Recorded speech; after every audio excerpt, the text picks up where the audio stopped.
제 14장. 너희는 너희 하나님 여호와의 자녀이니 죽은 자를 위하여 자기 몸을 베지 말며 눈썹 사이 이마 위에 털을 밀지 말라. 너는 네 하나님 여호와의 성민이라. 여호와께서 지상 만민 중에서 너를 택하여 자기 기업의 백성으로 삼으셨느니라. 너는 가증한 것은 무엇이든지 먹지 말라.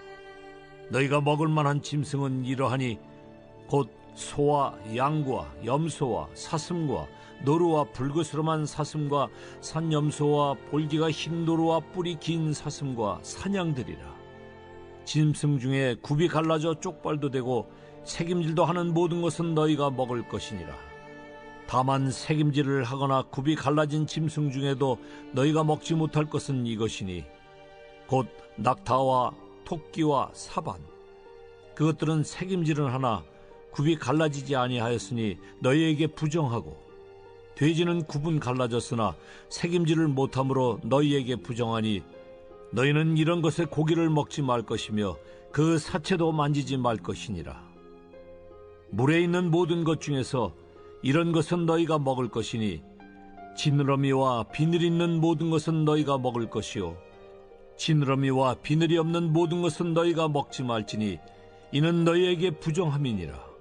정한 새는 모두 너희가 먹으려니와 이런 것은 먹지 못할지니 곧 독수리와 솔개와 물수리와 매와 새매와 매 종류와 까마귀 종류와 타조와 타흐마스와 갈매기와 새매 종류와 올빼미와 부엉이와 흰 올빼미와 당아와 오름과 노자와 학과 황새 종류와 대승과 박쥐며 또 날기도 하고 기어다니기도 하는 것은 너희에게 부정하니 너희는 먹지 말 것이나 정한 새는 모두 너희가 먹을지니라.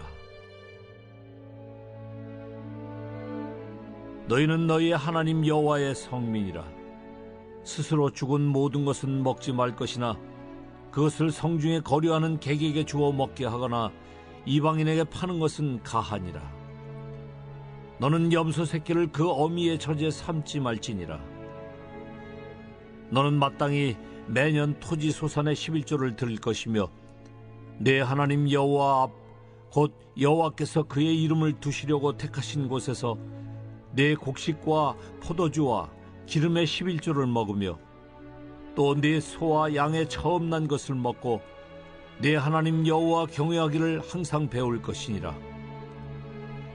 그러나 내 하나님 여호와께서 자기의 이름을 두시려고 택하신 곳이 네게서 너무 멀고 행로가 어려워서 내 하나님 여호와께서 그 풍부히 주신 것을 가지고 갈 수 없거든 그것을 돈으로 바꾸어 그 돈을 싸가지고 내 하나님 여호와께서 택하신 곳으로 가서 내 마음에 원하는 모든 것을 그 돈으로 사되 소나 양이나 포도주나 독주 등 내 마음에 원하는 모든 것을 구하고 거기 네 하나님 여호와 앞에서 너와 네 권속이 함께 먹고 즐거워할 것이며 네 성읍에 거주하는 레위인은 너희 중에 분깃이나 기업이 없는 자이니 또한 저버리지 말지니라.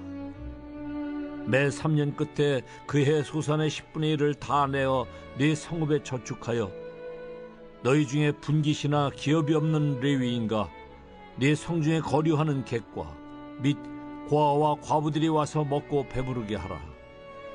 그리하면 네 하나님 여호와께서 네 손으로 하는 범사에 네게 복을 주시리라.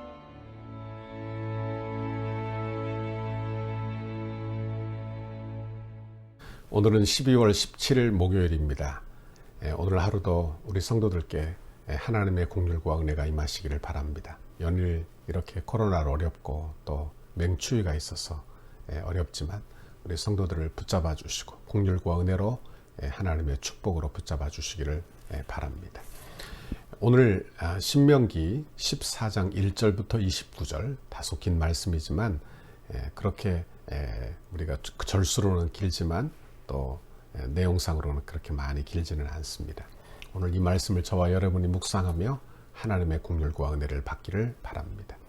오늘 본문의 말씀은 모세가 이스라엘이 거룩한 하나님의 자녀로서 어떻게 살아가야 할지 생활적인 면에서 마땅히 성별된 삶을 살 것을 말씀하고 있습니다. 하나님을 향한 신앙, 그리고 세상을 향한 성별, 이것은 성도들이 가져야 할 동전의 양면과도 같은 것입니다. 오늘 본문에 보니까 세 가지 면에서 구별될 것을 모세가 말씀하고 있어요. 첫 번째로 몸의 구별입니다. 1절 말씀을 보십시오. 너는 너희 하나님 여호와의 자녀이니 죽은 자를 위하여 자기의 몸을 베지 말며 눈썹 사이 이마 위에 털을 밀지 말라 그랬어요. 여기 보니까 그 당시에 가나안의 장례식에서 고행적 풍습이 있었답니다. 그래서 죽은 자의 넋을 위로한다고 신을 달랜다고 자기의 몸을 상처내고 피를 흘리는 자해 행위를 했다는 거예요. 그리고 자기의 눈썹을 밀거나 이런 일들을 했다고 하는 것입니다. 하나님은 이런 이방 풍습을 쫓아 장례를 하지 말라 이렇게 말씀하고 있습니다. 이렇게 사람들 중에서는 이렇게 말할지도 모르겠어요. 여러분 보세요. 이방 그 사람들이 이렇게 말하기도 하는 것입니다. 인간적인 풍습을 쫓는 것이 그렇게 악한 일인가? 그게 죄악인가? 사랑하는 사람을 떠나보내면서 슬픔을 표현하는 것인데 눈썹을 민다. 이건 슬픔을 표현하는 것인데 그게 그렇게 나쁜 일인가? 그러나 성경의 대답은 단호한 것입니다. 너희는 너희 하나님 여호와의 자녀이니. 우리는 누구예요? 우리가 이 땅에 사는 이 땅의 백성이기 전에 우리는 우리의 정체성은 하나님의 자녀이니 하나님의 자녀로서 이 땅에서 구별되게 살아야 한다. 이 말씀을 성경이 우리에게 해주고 있는 것입니다. 이 세상은 죽은 것이 다 끝이라고 생각하지만 성도는 죽은 것에 대하여 다른 태도를, 죽음에 대하여 다른 태도를 갖게 되는 거예요. 데살로니가전서 4장 13절 14절에 보니까 형제들아 자는 자들에 관하여는 너희가 알지 못함을 우리가 원치 아니하노니 이는 소망 없는 다른 이와 같이 슬퍼하지 않게 하려 함이라. 우리가 예수에 죽었다가 다시 사심을 믿을진대 이와 같이 예수 안에서 자는 자들도 하나님이 저와 함께 데리고 오시리라. 이것이 우리의 믿음입니다. 우리는 이 세상이 끝이 아니에요. 소망 없는 다른 사람과 같지 않다는 말씀이에요. 우리 주님이 다시 우리를 데리고 오시리라. 이렇게 말씀하고 있는 것입니다. 두 번째로 음식에 대한 구별을 말씀하고 있습니다. 오늘 본문 3절에서 20절까지 보면 짐승이나 어떤 어족이나 새 종류에서 사람이 먹어도 되고 먹어서는 안 되는 그런 율법에 대한 기록들이 나오고 있는 것입니다. 이런 규례에 따라서 어떤 이단 종교들은, 이단 종파들은 율법에 대하여 말하는 것을 지금도 지켜야 하므로 지금도 이런 걸 먹지 않으면 안 된다. 이렇게 말하는 사람들도 있습니다. 그러나 이 율법은 이스라엘이 혐오스러운 음식과 그리고 자연의 이치에 맞지 않는 음식을 먹음으로 건강을 해칠 것에 대한 규례예요. 그러므로 그 당시에 이런 건강 복원이 아주 열악하므로 하나님께서 그들의 건강을 위하여 하나님이 주신 그런 규례들.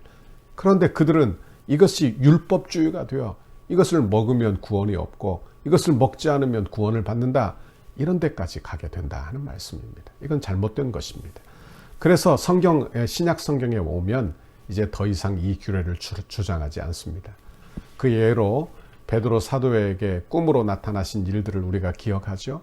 우리 주님이 하늘에서 큰 보자기가 나타나 율법에서 금하신 그런 짐승들이 거기에 다 들어가 있는 거예요. 그런데 하나님이 말씀하십니다. 다 잡아먹으라. 베드로가 못하겠다. 이렇게 말하자 우리 주님이 이렇게 말씀하세요. 하나님께서 깨끗하게 하신 것을 내가 속되다 하지 말라 말씀하고 있는 것입니다.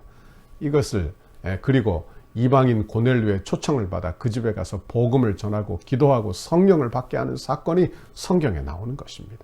그래서 이 말씀을 보아서 우리가 알게 되는 게 뭐냐? 율법에서 금하신 짐승과 어족, 새 종류, 먹지 못하는 그런 음식들은 이방 민족을 상징하는 것임을 알게 되는 거예요. 그러나 이제 예수 그리스도로 말미암아 막힌 담이 다 헐어진 줄 믿습니다. 그래서 사도 바울은 로마서 14장 14절에서 내가 주 예수 안에서 알고 확신하는 것은 무엇이든지 스스로 속된 것이 없으되 다만 속되게 여기는 그 사람에게는 속되니라 이렇게 말씀했고, 또 디모데전서 4장 4절에도 보니까 하나님이 지으신 모든 것이 선하며 감사함으로 받으면 버릴 것이 없나니 이렇게 말씀하고 있는 것입니다. 여러분, 은혜의 시대에 사는 우리는 이제 이런 문제에서 자유로워지는 것입니다. 그러나 오늘 본문에서 음식에 대해서도 하나님의 백성으로 구별된 삶을 살 것을 말씀하고 있는 거예요. 내가 거룩하니 너희도 거룩하라 하신 말씀을 우리가 기억하는 것입니다. 그러므로 세상에서 너무 혐오스럽거나 또는 우리 건강에 너무 안 좋은 것이거나 이런 세상적인 것으로도 먹지 말아야 할 그런 이유가 있는 것들, 이런 것들은 우리도 자제해야 하는 것입니다. 오늘 본문 21절의 말씀을 보세요. 21절에 이런 말씀이 나옵니다. 너희는 너희의 하나님 여호와의 성민이라. 스스로 죽은 것들은 먹지 말 것이나 그것을 성중에 거류하는 객들에게 주어 먹게 하거나 이방인에게 파는 것은 가하니라. 너는 염소 새끼를 그 어미의 젖에 삼지 말지니라. 그래요.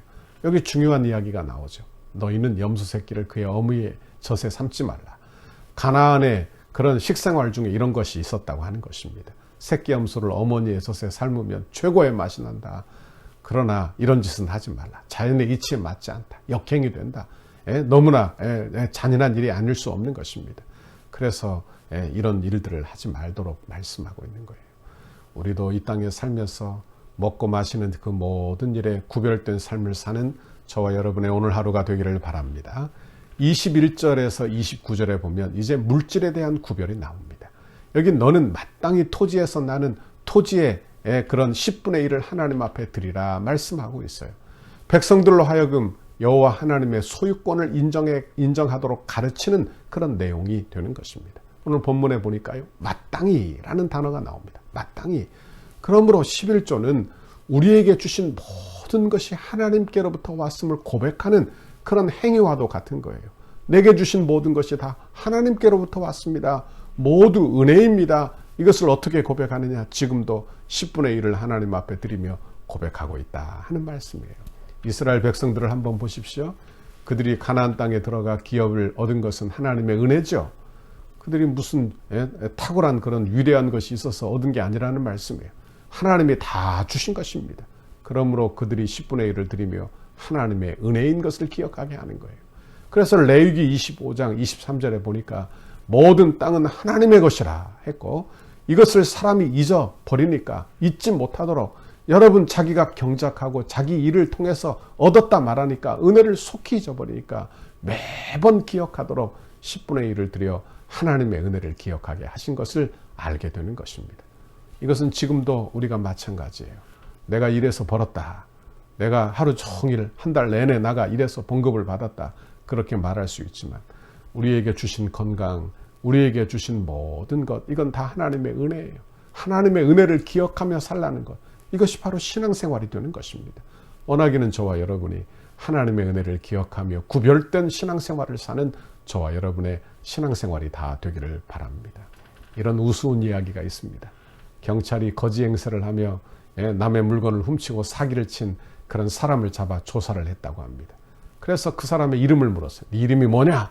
그러니까 이 거지 도둑이 이름을 이렇게 말했습니다. 저는 김백옥입니다. 경찰이 하도 기가 막혀서, 아니 김백옥이면 김씨가 금 아닙니까? 그러니까 금이 100억이라는 말인데 왜 너는 이름대로 살지 못하고 남의 물건을 훔치고 사느냐? 그렇게 말했다고 합니다. 그러자 이 거지가 고개를 푹 숙이면서 우리 아버지가 나를 낳고 100억을 벌어 부자 되라고 이름을 지어주셨는데 그 이름대로 살지 못했습니다 하며 부끄러워 고개를 숙이더라는 거예요. 보십시오. 우리 성도들이 누구냐? 예수를 믿는 그리스도인이 누구냐? 우리는 기억하시기를 바랍니다. 성도는 성도답게 살아야 할 줄 믿습니다. 성도는 구별된 삶을 살아야 하는 거예요. 오늘 하루 저와 여러분이 몸을 구별하고 거룩한 성전으로 살기를 바랍니다. 먹을 것을 구별하여 성도에 합당한 삶을 살기를 바랍니다. 물질을 구별하여 주의 것을 마땅히 드리고 사는 여러분 되시기를 바랍니다. 그럴 때 하나님의 긍휼과 은혜가 임하게 될 줄 믿습니다. 요즘 경기도 참 어렵지요. 그래서 힘들고 어렵지만 여러분이 하나님의 은혜를 먼저 구하고 그리고 하나님의 뜻을 먼저 구하고 사시기를 바랍니다. 하나님께서 이 어려움이 변하여 복이 되게 하시고 하나님의 축복이 되게 하시는 귀한 날을 우리 모두에게 주실 줄 믿습니다. 오늘도 힘내시기를 바랍니다. 오늘도 감사하며 사시기를 바랍니다. 오늘도 하나님 주시는 은혜 받아 은혜로 살고 기쁨으로 사는 우리 성도들 다 되시기를 주님의 이름으로 축원합니다. 같이 기도하겠습니다. 하나님 아버지 감사합니다.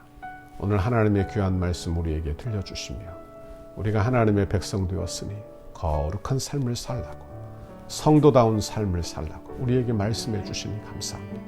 우리는 성도다운 삶을 살지 못하고 늘 세상에 동화되어 사는 우리들이지만 우리 주님 말씀 붙들어 오늘 내가 하나님 이 땅에 살면서 내 몸을, 아버지 내 생각을, 내 물질을 하나님 구별하여 주 앞에 드리는, 먹을 것을 구별하여 하나님 성도다운 삶을 사는 우리의 신앙생활 오늘 하루가 되도록 복의 복을 내려 주옵소서. 감사합니다. 예수님 이름으로 기도하옵나이다. 아멘. 우리 교회를 향한 주님의 뜻을 이루소서.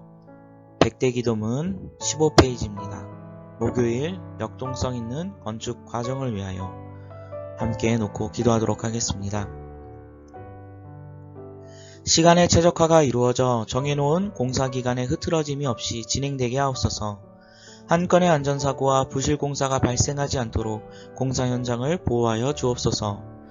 공사 기간 중 불미스러운 일이나 어떠한 사건, 사고 없도록 하나님께서 보호하여 주시고 은혜로 인도하여 주옵소서.